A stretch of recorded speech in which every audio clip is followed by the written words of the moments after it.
While we're just setting up, I'd like to thank Carlo and Meta for your wonderful, wonderful talks. And I'd like to basically hook on to them, because the challenges that we're faced with today in our cities are so essential for how they are going to move forward. And I think we're faced with huge changes and huge challenges, particularly concerning our environment, but also concerning how our cities are made and how our people are coming together in these cities. So, got it? So, and the project Selfmade City studies this. It has a look at how people make the cities that they're in. We've seen, let's say, very bottom up and low tech. We've seen how high tech can come together, but how are actually buildings made? I think we know this. We all know how our cities have been made in the last decades, and I think we're all tired of kind of having to put up with what is on the market. Or actually, when we have a look at New York or London or even Berlin now, we see people investing in spaces and not even living there. All it is capital. All it is looking for profit. So who is it that actually lives there? And can't the actual people who live in our cities play much more of a part in actually making them? So just as we do in very small single-family houses and communities, can't we get together with our ideas, bring these together in order to not only with our built space, but our public space, play a much bigger role in bringing in generating a real, as you would say here in the Ars Electronica festival, the user-based city, the user-generated city. I like that. As we do in our public spaces, we can see how people with a good idea can take our spaces over and transform them into something entirely different. This is Karaoke in the Mauer Park down the street from where I live. One guy, Irish guy, had the idea that we could have karaoke here. This was pretty unused kind of park not many years ago. And since then, he's transformed it, and thousands of people come here every weekend, really every weekend. And how people can come together and decide together with the city how to plant their streets, how people can take over building sites by planting them, or even how unused sites can be. This is the Prinzessinnengarten in Berlin, an urban gardening project that has influenced many, many more. And in Berlin, actually, the city planning has facilitated temporary use to a further development and to ensue development by letting temporary use happen.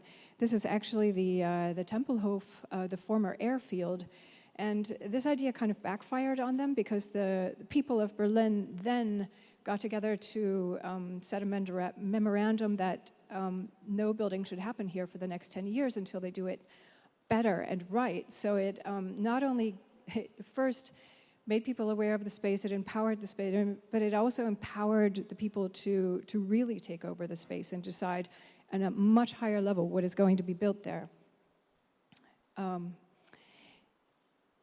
And when we look back at how Berlin has transformed, just maybe concentrating on Berlin, we can just about 20 years ago, the city, particularly the eastern part of the city, was very much a remnant of where it had been left after the war.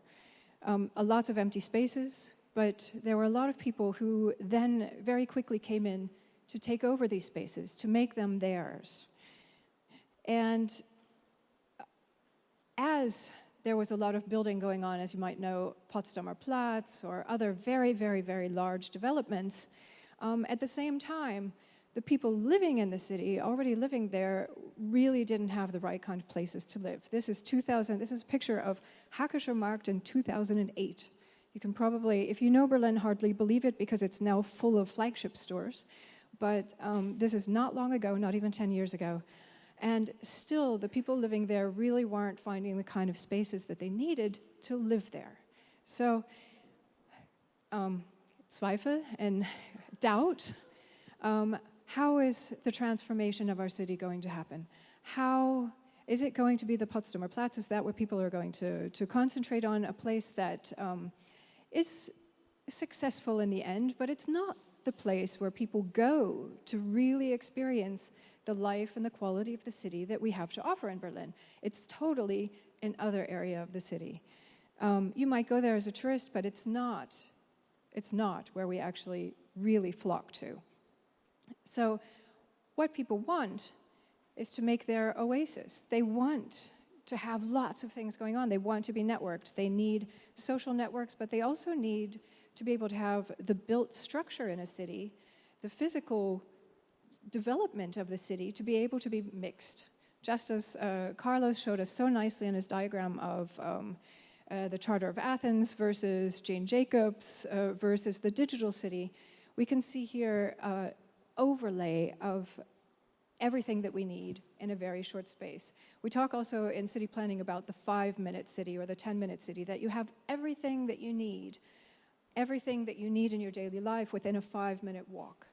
So that's the challenge that we have today, the challenge of how do we make our cities that are growing larger and larger in population denser but better at the same time? What kind of strategies do we have that will make them resilient, that people work together on a social level, but also resilient in terms of the building, that there's experimentation with building materials and new ecological building typologies. So the investors often, let's not say always, but often are not up to this task, as are, at least in Berlin, it's a huge discussion right now to get the social building construction up to this task as well.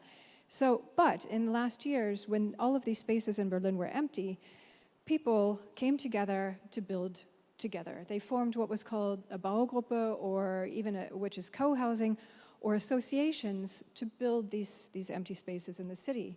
And what they were looking for was really to make a good neighborhood and to find something that suited their needs and where they could really have something that was affordable and secure for the future. So with hundreds of these buildings happening between 2008 and 2012, there were over 300 projects built all at the same time. It was kind of like a zeitgeist, like what was happening at the moment. Everybody had the same idea at the same time. So through all of these projects, the standards in architecture and what was being built, basically there was nothing else being built at the same time, so we could really see the standards in architecture and building construction go up, the costs coming down at the same time, and an entirely new method of how do we work together to get a building built, and how do we even make this decision-making process, and what do we share was redefined and formed in a new way. So that's maybe just a little view of some of the projects that I'm going to show you. And what I've also looked at it with Selfmade City is how, when you make the city denser and fill in all of these spaces, is it the density of these kinds of projects where the people already know each other? Can they actually add to the neighborhood? Can they bring another kind of quality? And what are those qualities? So what I tried to look at was, what are the qualities that we need in our city? And this is what I'll talk about. So if we have buildings that are based on the people who are going to use them, we have people making decisions in entirely different ways. They're looking to the future for they want flexible ways of not only deciding what they are going to build, but also flexibility for the future, and are willing to go the extra length to have special kinds of solutions. They can even activate existing buildings because they have very specific ideas and a great love for these buildings and very specific ideas about how they might be able to use these old spaces. They've, in great instances, many instances, decided to share space and even thought about which spaces are they that will work and how will we share them. For example, this rooftop terrace, or even a swimming pool, but often there are ways that we can make life living in the city better. A lot of families have gotten together and they have one space where all the children will play, and then one person, one of the parents, will take care of the kids in the afternoon. But it's even a way to analyze, how can we make our actual living spaces smaller if we share other spaces? So sharing garden spaces, or even, this is a project that even it's a public project, it's a private project that has made a public park, a pocket park, entirely open to the public.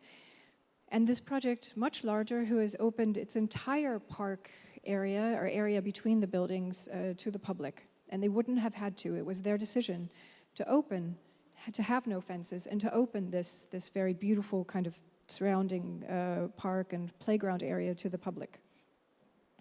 So, and I think the people coming here really do influence their neighborhoods because they have a sense of identity very quickly, and they can be a kind of a hotspot or an influence to the rest of the buildings being built in these areas, and even take on responsibility beyond just their four walls. And for the quality of life in our city, I think there's quite a lot that has changed. As we saw in Carlos' video about how the students work in MIT, how we've gone from the computer room to from the computer room to working in many different places. We've also changed our ways of lives. People work at home, people work in the cafe, cafes are full, people work in totally different ways and in totally different jobs than they used to. We need new solutions for this. And we need people to invest in new kinds of construction technologies. This is a passive building. A passive construction means you need no more energy to, you need no more energy than the building. The building takes no more energy to run it. This is a 7-story wooden construction on your left side, and an experimental facade on the right, and a different kind of 7-story wooden construction. So these groups have tried out and certified. I think in Austria it's very similar. In Germany it's very difficult to get a new construction typology certified. So we now, through these groups, through their investment, have 2 different typologies for 7-story wooden construction that have been completely certified through the German and European system. So also experimentation we need in order to find new kinds of spaces and new solutions for the future. This is a building by Arno Brandlhuber that took a building site remnant or a leftover building site and built something very temporary on it, saying that we need to look at areas that are being developed and say, okay, well, before we go in here with our 3,000 euro per square meter building, we don't know how it's going to develop. Let's do something that can be exchanged and changeable. But let's move the circulation to the exterior. Let's make that a meeting space. How can we save costs but still make it flexible in the future? You can change this space, of course, to be something entirely different in the future. And how can we pre-think how a building might be able to be combined and divided off later? Say a family grows or shrinks, divorce, or even you have your parents come to live with you, more children. How can we deal with that? And how can we customize our building? This is some very special kind of bathroom installation that he did. People want to have a say in that and how they live, and maybe even be able to create something entirely special for themselves. And here, they were actually told by the city planning that they couldn't have any balconies, but if you look down their street, it's a beautiful cobblestone street, and at the end of the vista of this street is the TV tower. So how can you not have a balcony? How can you not have that view? So they devised together they commissioned the architect and an artist to do these fold-out door balconies.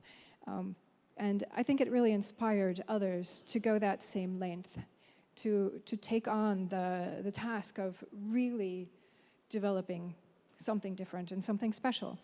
And here I think this project stresses the importance of how can we create or design a mix, an intrinsic mix that we need to be finding in the city through architecture. How can we create spaces that are slightly different, that can be taken on and changed and used in different ways in the future, but still have as many people going into this building during the day as go out of it during the day. So many different, it creates in itself, in the way it's made architecturally, the spaces, and the way it's used, a micro portion of the city.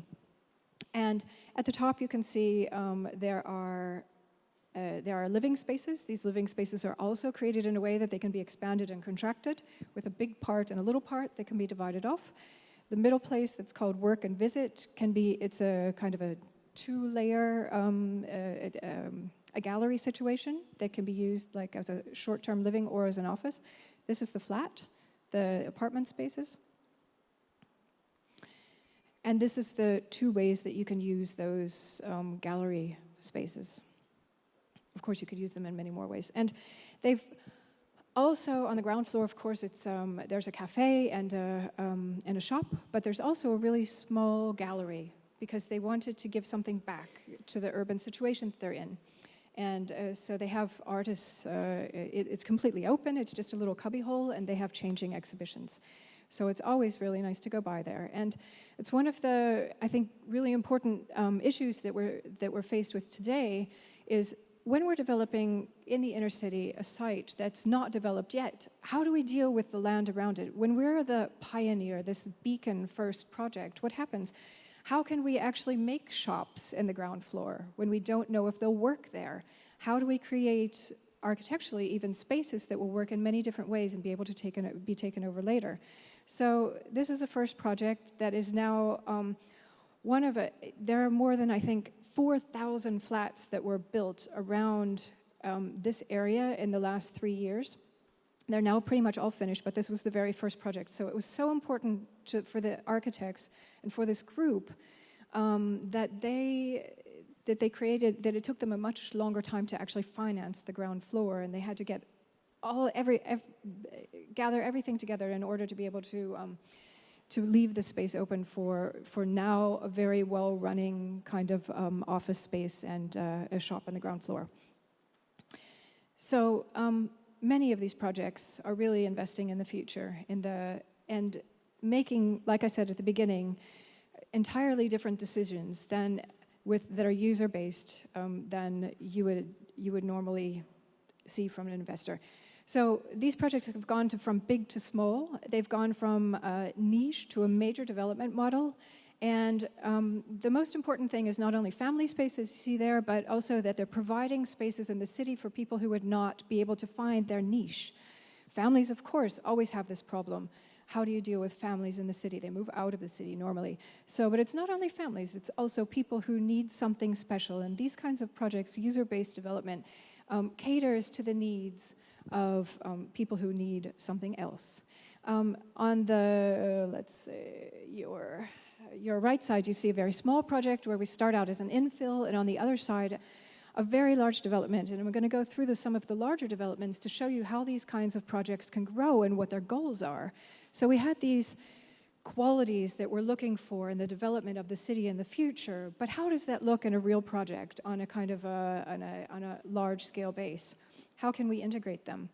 Again, let's start from small and go a little bit larger. This is a project catering to very early project from 2007, catering to families, looking at, okay, how can we stack a kind of three-story house or two-story plus, and how can we make it flexible? And how did they bought the site together. They share a little garden house, but basically they've split it up afterwards. This project from AFF Architects looks at a very basic structure that you would find in many cities. It's a townhouse. They've bought the land together. They built their townhouse next to each other, so they don't really have to make a lot of decisions together, and then they split it up. They each own their own townhouse. They can make their decisions in the interior, decide in which ways the stairs go. they've done things differently than the other townhouses in the area because they've actually share their car park, and they don't park their car in front of their house. This might sound kind of trivial, but it is a big thing. It really makes a difference in the landscape of the city when you don't have your house, car, but you actually have somewhere where kids can play and somewhere where you can sit and meet, and not your car parked in front of your house. So this project is a much larger project that combines those two ideas. How can we take a site that's in the very center of the city and make this kind of individuality of the townhouse and the divisibility, but also share the garden space in between and use the back courtyard area to stack also kind of like your 3-story family house on top of each other. So by Zanderroth Architects, and it's been quite a precedent in looking at how we can use the same density in the city that you would normally have in the kind of block structure that exists elsewhere in the city, but make it in an entirely different way suitable to the kind of life and the kind of qualities that we're looking for today. That's, again, their shared courtyard. If you go there, it's a beautiful garden now. This is a very early picture. And here, how you can see the townhouses or the stacked 3-story family houses. And one of the issues is, how do these kind of groups get together to buy land? And is it even possible in a market where the real estate market is heated, where the prices for land is very high? A lot of the research I did tried to convince the Senate of Berlin not to sell the sites to the highest price in a kind of in an investor, but to the highest price as quickly as possible, but to make an investor competition. That means to fix the price of the land and then to have a competition where the investor, which could be a group or any kind of an investor, just says, what are we going to build there? And then the city has the opportunity in that situation to be able to decide which project is going to bring the kind of qualities that we want. Are they going to have a car park at the bottom, or are they going to have a shop there? Are they going to have a space maybe where the whole neighborhood could meet? Are they going to have a fence around the garden or not? And all of these things can then be stipulated. So if they just simply, they don't even have to make it cheap, but if they just fix the price, they also give these groups the chance to get their act together, to get their design going, to get their money together, and to make an offer. So often, their offers will be just as good in terms of price as the investors, but of course their ideas in a much more interesting way, giving something back to the city. And that's what happened at this project. This project was also in a very difficult area of after-war modernist buildings inside the city, so it borders right onto the kind of the old core urban city, and needed to make a kind of a puffer between that and this modernist unused green spaces.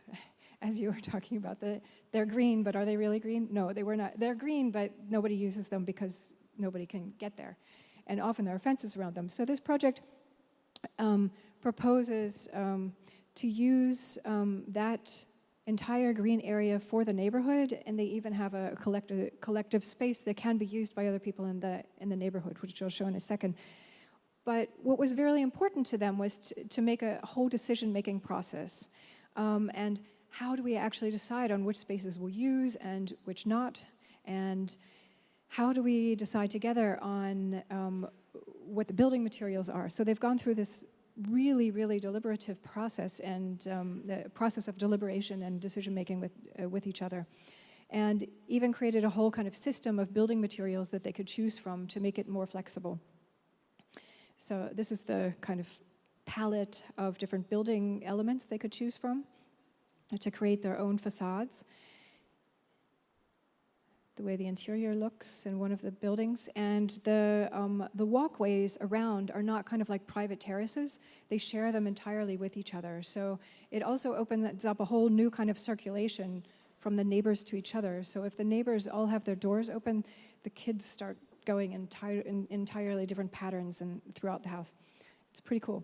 And this is the space which is then now, it is not only their kind of living room, their community room, but anybody can ask them to be able to rent this room to use it. So it's actually available to the neighborhood. So, and this next project is called Spreefeld. It's a project that went to great lengths to kind of redefine how we're developing in the city. It's not ownership-based. They created a new association to be able to do this, to kind of take away the ownership and any kind of profit-oriented thought out of the project, and also in order to be able to, they also convinced a foundation to buy the site, so they actually will have a long-term lease hold on the site. Which also takes any kind of possible speculation out of even the site and selling it later. So the goals of this project were also to, in a very difficult area, to bring the city to the river. The street is set way back from the river at this point, and there's the development along the river here in Berlin has been very difficult. So how do you get not only until now there's also been only mainly office kind of developments along there. So how do you bring living and working and a whole mix of different things going on to this river site? And they split the site up into three different buildings. But the bottom two floors of each one of the buildings is for entirely diverse different uses. People who wanted to use the ground floors had to apply, so they could make sure that they basically curated the different kinds of people that would be there, that would be able to give something back to the community. So their site, it's entirely open to the public. There's no place that is closed off. The entire river walk is public, but as well, the rest of the space surrounding is also public, which goes along, again, with their very interdisciplinary kind of public use spaces on the ground floors. But they also share quite a lot. And this is kind of a diagram of how the people within the buildings share what spaces. And they also have a lot of different types of experimental living here. They tried what they've called cluster living, which means that there's a kind of a 600 square meter shared living space. So they have just private bedrooms, but they share a kitchen. But it's not the entire project, it's not a commune, it's just little bits of the project. So we have cluster living together with families, together with small apartments, together with large apartments, and their goal was also to ensure that throughout the generations, there wouldn't be a generation gap changing, that not everybody moving in here is about 45 with 2 kids, but that there really are older people, younger people, kids of all ages. It's really quite amazing. Kids of all ages have different spaces that are shared, not just the same space. And I find it's really kind of a manifesto of how things can be done and how you can do a large development. It's also passive construction technology, and basically what the people pay here for rent is less than 10 euros per square meter warm. That's like including everything. So that's I think a good example that we could follow. And this is just a diagram following the other diagrams of where those spaces are that are shared and how they did it. Across the river from that project will be the development of the Holzmarkt and Eckwerk, which I think is really exciting because they've gathered a lot of know-how from Spreefeld. They've shared their technology, let's say, and shared the way things will be created. This is part of that project. And as well, shared their ideas with the Fritz 23, which is also in the same way based on they won an investor competition from the city for the land. They have one investor for the land for a long-term, and they're doing a long-term lease on that. And for the development. They did a whole community call, a call for people to join their association, and are now kind of arranging the building and structuring the building based on the needs of the people who will move in there later. And so this will be right in the center. And a very last project done by this picture I showed you before, of people kind of taking over and making the city their own. The same brother group, Tim and Jan Edler of Realities United, have gone on now to develop a whole idea about how, and the technology as well. Now they're working on transforming this to make it so. An entire arm of the river near or right bordering the Museums Island in Berlin, and make it into a swimmable river. They're renaturalizing one portion of it. It's actually a canal that borders the river. So this canal going along the Museums Island will be an 800-meter stretch of swimmable river, and I hope not too many years from now. This is how you will actually be able to enter it, so that you don't have people undressing in front of the castle, and this is the way it will look in the future. So it's called Flussbad, and it's an association that you can join, Flussbad.de, DE. And I hope the next time you come, you'll see that. And I hope that together we can continue to make the city ours and a better place for everybody to live. Thank you.